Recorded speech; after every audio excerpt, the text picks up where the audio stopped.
이에 사도와 장로와 온 교회가 그 중에서 사람들을 택하여 바울과 바나바와 함께 안디옥으로 보내기를 결정하니 곧 형제 중에 인도자인 바사바라 하는 유다와 실라더라. 그 편에 편지를 붙여 사도와 장로된 형제들은 안디옥과 수리아와 길리기아에 있는 이방인 형제들에게 문안하노라. 들은즉 우리 가운데서 어떤 사람들이 우리의 지시도 없이 나가서 말로 너희를 괴롭게 하고 마음을 혼란하게 한다 하기로 사람을 택하여 우리 주 예수 그리스도의 이름을 위하여 생명을 아끼지 아니하는 자인 우리가 사랑하는 바나바와 바울과 함께 너희에게 보내기를 만장일치로 결정하였노라. 그리하여 유다와 실라를 보내니 그들도 이 일을 말로 전하리라. 성령과 우리는 이 요긴한 것들 외에는 아무 짐도 너희에게 지우지 아니하는 것이 옳은 줄 알았노니 우상의 제물과 피와 목매어 죽인 것과 음행을 멀리할지니라. 이에 스스로 삼가면 잘 되리라. 평안함을 원하노라.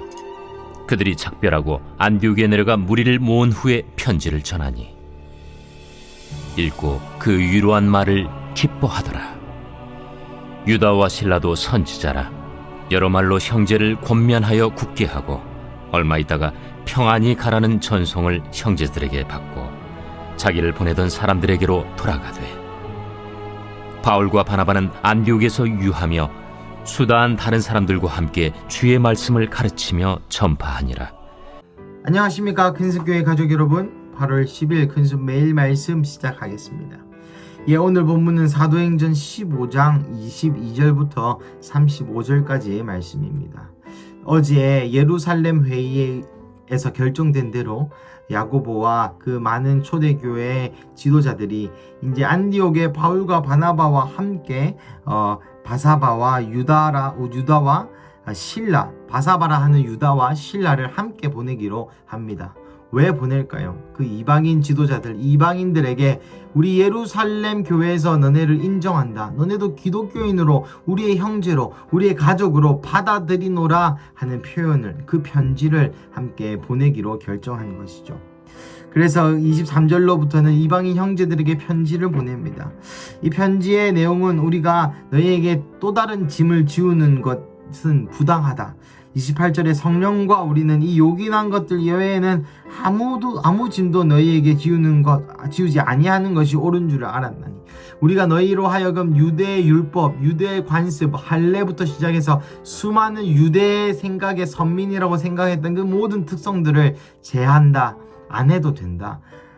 하지만 우상의 제물과 피와 목매어 죽은 것과 음행은 멀리해라 라고 이야기하고 있습니다. 결국 그 이방인 형제들을 나의 형제로 받아들인다는 것이죠. 우상의 제물은 먼저 음복입니다. 우리가 제사하고 남은 음식을 먹냐 마냐 이런 이야기가 있었는데 그것도 당연히 먹으면 안 되는 것이죠. 무엇입니까? 우상에게 바쳐진 음식은 우상에게 절하고 그 우상을 나의 주인님입니다 라고 인정하면서 드린 제물이기 때문에 그 우상을 다 데려 먹는다는 행위는 그 신을 받아들인다. 또 그 신의 은총을 잊는다 라는 표현과 동치입니다. 그러기에 그것을 거절하였고요. 피는 예로부터 부정한 것이죠. 나아가 목매어 죽은 것은 레위기 말씀에 나무에 달린 자마다 모두 다 저주받은 자. 그래서 예수님께서 십자가에 달리셨죠. 그리고 나아가 목매어 죽었다는 것은 어떤 살해 의도가 있었거나 자살의 의도가 있었던 것을 담지합니다. 우연히 죽은 자들은 목매어 죽지 아니하죠. 그래서 그것은 부정한 것으로 지부되었습니다. 나아가 음행은 이루 말할 것도 없고요. 이 네 가지 우상의 제물과 피와 목매어 죽인 것, 음행은 사회적으로도 도덕적으로도 그리고 모든 영적으로도 보기에 옳지 못한 행동들이라고 판단하였습니다. 그러기에 이 네 가지 말고 그토록 강조했던 할례, 하루에 7번 기도하는 것 등등등 그 수많은 유대적인 요소들에서 자유하라 라고 이야기하는 것이죠. 그리고 나아가 30절부터 35절 가운데는 남을 사람은 남고 갈 사람은 갑니다. 바울과 바나바는 여전히 안디옥에 남아서 전도하는, 선교하는 사명을 감당하고요. 실라와 유다는 다시 예루살렘으로 돌아가 있었던 일을 함께 나눕니다. 여러분, 이 성경을 읽으면서 또 제 마음 안에 들었던 감동 두 가지가 있습니다. 첫째는 나의 아젠다를 내려놓아야 한다는 것입니다. 사랑하는 가족 여러분, 우리가 예수님을 믿고 또 신앙생활을 하면서 나의 예수님, 나의 하나님, 내가 생각하는 교회, 내가 생각하는 예수님, 내가 생각하는 신앙생활에 고착화될 때가 있습니다. 그렇게 고착화되면 어떤 일이 일어납니까? 나와 다른 스타일의 사람들, 나와 다른 사람들을 판단하고 비판하고 정죄하기 시작합니다. 마치 유대 사람들과 마찬가지죠. 이방인들이 할례받지 않았기 때문에 저 사람들은 예수 믿는 사람들 아니야, 저 사람들은 하나님 백성 아니야 라고 얘기하는 것과 마찬가지입니다. 사랑하는 가족 여러분, 어느새 우리 마음 가운데 그런 욕심이, 그런 교만이 있진 않는지요? 나는 말씀파야, 나는 기도파야, 나는 방언파야, 나는 성령파야. 여러분, 이 논쟁이 어떤 의미가 있습니까? 하나님 앞에서 성경도 하나님이시요, 기도와 방언도 하나님 주신 것이요, 그 모든 것이 하나님을 느낄 수 있는 통로입니다. 무엇이 문제입니까? 어떤 것이 잘못된 것입니까? 나는 전도파야. 여러분, 모든 것이 합력하여 선을 이루는 것이죠. 저 사람은 전도를 안 해, 저 사람은 기도를 안 해, 저 사람은 성경을 안 읽어, 저 사람은 성경의 지식에 대해서 너무 없어, 저 사람은 너무 방언을 할 줄 몰라, 저 사람이 영의 세계에 눈이 띄어지지 않았어 와 같은 등등의 종교적인 판단과 비판과 정죄를 여러분은 혹 하지 않으십니까? 저는 많이 하는 것 같습니다. 그래서 읽으면서 너무 마음이 찔렸습니다. 내가 규정한 기독교, 내가 읽은 성경 안에서 내가 생각하는 기독교가 참 기독교인 것처럼 착각하는 저의 이 교만함에 대해서 회개하는 시간을 잠시 가졌습니다.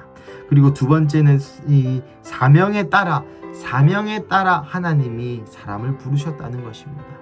여기도 보십시오. 어제 본문에 야고보는 예루살렘 교회 목사로서 자신들의 양을 목양하고 말씀으로 잘 가르쳐야 될 의무가 있었습니다.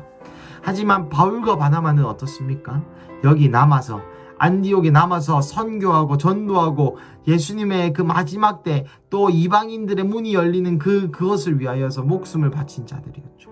그리고 유다와 실라도, 같이 왔던 유다와 실라도 결국 다시 예루살렘 교회로 돌아가게 됩니다. 왜냐하면 주께서 그들을 예루살렘 교회를 섬기라고 부르셨던 것이죠. 사랑하는 가족 여러분, 그렇습니다. 오늘 우리 교회 가운데도 각자의 역할이 있습니다. 목사님과 전도사님과 또 전도사님들은, 이 교육자들은 하나님의 말씀을 강론하고 하나님의 말씀을 연구하여서 이것을 잘 해석하여서 우리 교회에 하나님께서 하시는 말씀이 무엇인가 라고 고민하고 기도하면서 말씀을 받아내고 나누는 일이 교육자의 일이겠죠. 그리고 어떤 분들은 청소하시는 분들도 있습니다. 또 어떤 분들은 안내하시는 분들도 있습니다. 어떤 분은 차량 운행을 하시는 분들도 있습니다. 어떤 분들은 중보와 기도로 이 교회를 세우시는 분들도 있습니다. 어떤 분들은 작게는 책상 청소, 작게는 의자 정리, 건전지 배터리 가는 일부터 모든 교회의 모든 부분이 주님께서 우리에게 각자에게 맡겨진 그 사명에 따라 이끌어져 간다는 것이죠. 그렇습니다. 이 두 가지 주제를 하나로 묶는 단어가 있습니다. 무엇입니까? 연합입니다. 이 초대교회는 연합하는 교회였습니다. 자기의 모든 아젠다, 여러분, 이 아젠다가 잠깐 생긴 그 아젠다가 아닙니다. 유대라는 말이 튀어나오고부터 지금까지 수천 년 동안 이어놓은 전통을 이 사람들은 버리고 이방인들을 아는 것입니다. 이것이 바로 연합이죠. 나아가 갈 사람은 가고 남을 자들은 남았다라는 표현이 무엇이겠습니까? 예루살렘을 교회를 섬기는 야고보와 유다와 실라와 그 수많은 교보들도 여전히 주님을 섬기는 자들이고, 바울과 바나바, 이 선교의 목숨을 건 안디옥과 수리아와 이 지방의 터키 근동의 지방의 모든 사람들도 이 선교를 통하여 주의 다시 오시기를 예비하는 자들이었다는 것이죠. 교회 안에서든 교회 밖에서든 모든 것이 합력하여 연합했던 교회가 바로 이 초대교회였습니다. 이 연합이 여전히 지금 우리 교회와 한국교회에 꼭 필요하다고 저는 믿어 의심치 않습니다. 연합할 때에 하나님께서 우리 가운데 거하십니다.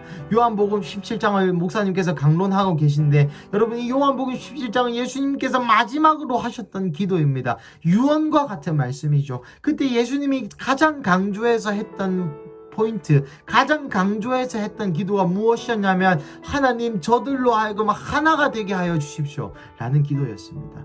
그럴 때에 세상이, 예수 믿지 않는 자들이, 세상 즉 예수 믿지 않는 자들과 사단과 공중권세 잡은 자들과 그 모든 세상이 정말 이 연합됨을 보니까 하나님께서 예수님을 너네 가운데 보내셨구나라고 인정하고 알게 될 것이다 라고 분명히 기술하고 있습니다. 이것이 선교이요, 이것이 전도이요, 이것이 우리가 가진 무기일 줄로 믿습니다. 사랑하는 가족 여러분, 오늘 이 화요일 가운데 특히 우리 교회와 한국 교회 가운데 연합함이 있기를 중보하여 주십시오.